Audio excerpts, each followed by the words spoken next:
Hey, what's going on? It's Doug Cunnington here from Niche Site Project, and in this video, I answer a question from one of the viewers. So thanks a lot. This one is from Neo Bandit, and basically the question is this: should I go for a niche site or a micro niche site?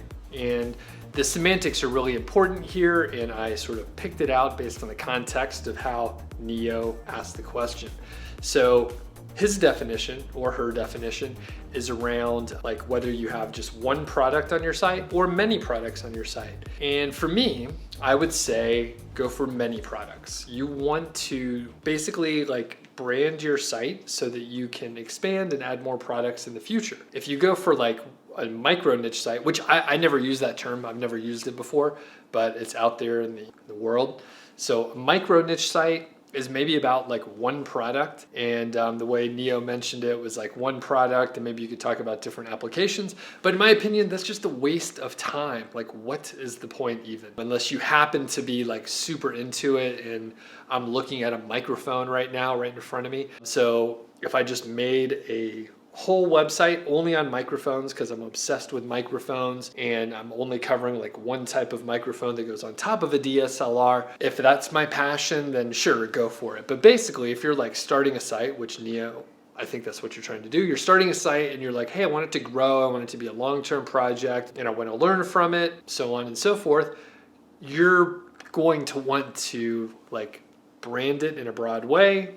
Talk about like audio products, for example. And then you could talk about all sorts of different audio products, whether it's microphones or other sort of just audio gear, right? So if you go to Amazon and you look at a specific product, go up a few categories. So if you go over to Amazon and you look up microphones, for example, you can go up several department levels, like subcategory levels, and you end up with a much broader range of products. That is what you want. You don't want to have like basically one product on your site where you're painted into a corner and you can't grow without rebranding the whole thing. So with that said, in a general sense, like that's how you should look at it. You want to give yourself flexibility. So whatever like choices you make, it's really good if you in the future can like be flexible and adaptable and change if you need to, which I'm going to tie it to like something unrelated. So if you use, for example, a like page builder sort of product or anything where you have to insert a bunch of short codes all through your content, it is very difficult to move away from a page builder tool like that where it's ingrained into the content.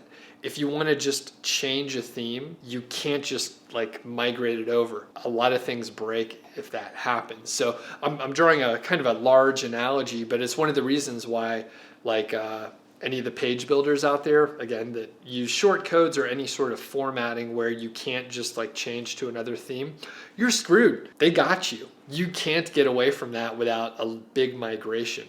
So in a similar way, you want to give yourself options in the future. Things change, your preferences change. You may want to try something different. And if you give yourself the opportunity to be adaptable and flexible and all that stuff, you'll be better off. Like really, we need options.